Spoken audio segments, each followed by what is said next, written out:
Hello friends, இன்றைக்கி ஒரு இன்ட்ரெஸ்டிங்கான வீடியோ தான் பார்க்க போகிறோம். காலிஃப்ளவரும் பச்சை பட்டாணி, உருளைக்கிழங்கு, கேரட் இதெல்லாம் போட்டு ஒரு குருமா. அதுதான் இன்றைக்கி உங்களோட ஷேர் பண்ணிக்க போகிறேன். அதுக்கு தேவையான பொருட்களெல்லாம் எடுத்து வச்சுருக்கேன் பாருங்கள். இப்போ உருளைக்கிழங்கு இந்த குக்கரில் வெந்துக்கிட்டு இருக்குது. இந்த தேங்காய் கூட இந்த பாதாம் பருப்பெல்லாம் போட்டு நல்லா ஒரு நைஸாக ஒரு பேஸ்ட்டாக அரைச்சி எடுத்துக்கலாம். பாதாம் பருப்பு தோல் எடுத்துகிட்டு தான் போடணும்.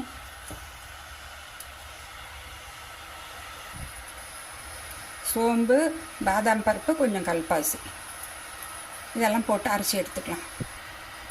பாருங்கள், இது மாதிரி நல்லா ஒரு ஃபைன் பேஸ்ட்டாக அரைச்சாச்சு. இப்போ இது கூட ஒரு இம்பார்ட்டண்ட்டு ஒரு பொருளை போட்டு மிக்ஸ் பண்ண போகிறேன். அரிசி மாவு 1.5 டீஸ்பூன் போட்டிருக்கேன். அது குருமாவுக்கு நல்லா ஒரு கெட்டியை கொடுக்கும். நீர்த்த மாதிரி இல்லாமல் நல்லா கெட்டியாக வரும். இதை கிழங்கு வெந்துடுச்சான்னு சொல்லி ஓப்பன் பண்ணி பார்த்துக்கலாம்.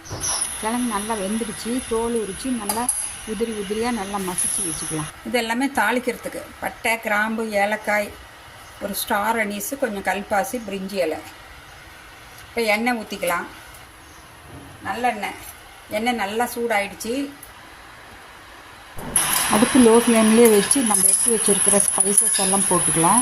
கருகாமல் இருக்கணுங்க. அப்போ தான் அந்த ஃப்ளேவர் உள்ளே இறங்கி டேஸ்ட்டாக நல்லாயிருக்கும். கொஞ்சம் புதினா, கொஞ்சம் கருவேப்பிலை,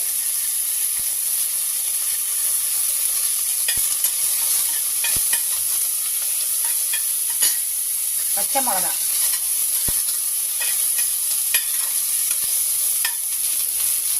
வெங்காயம்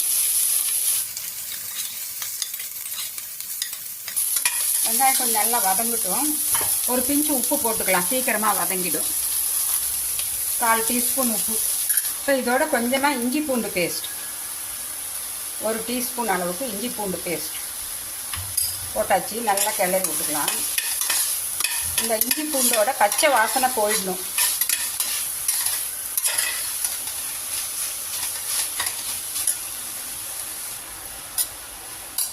ரெண்டு தக்காளியை மிக்சியில் போட்டு நல்லா பியூரியாக அடித்து எடுத்துக்கலாம்.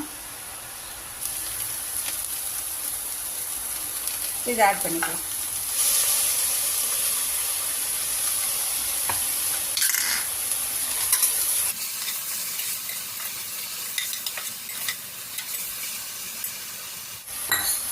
இதில் கொஞ்சம் மஞ்சத்தூள் போட்டுக்கலாம்.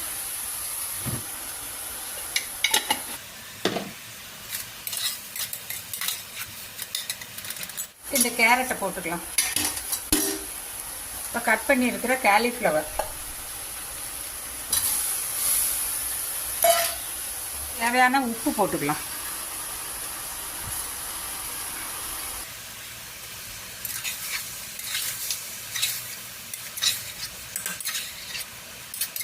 இது தனியாத்தூள் 1 table spoon, red chilli powder 1 table spoon, பச்சை மிளகாவும் போட்டிருக்கோம்.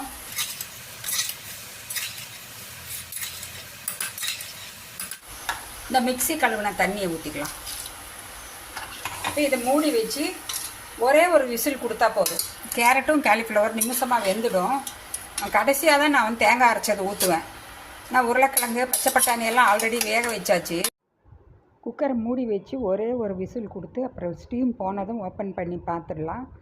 இப்போ அது ஓப்பன் பண்ணிவிட்டு நல்லா காய் வெந்திருக்கும். அரைச்சி வச்சுருக்கிற தேங்காய் மசாலா ஊற்றுனா குருமா, சூப்பராக வெஜிடபிள் குருமா ரெடி ஆகிடுச்சு.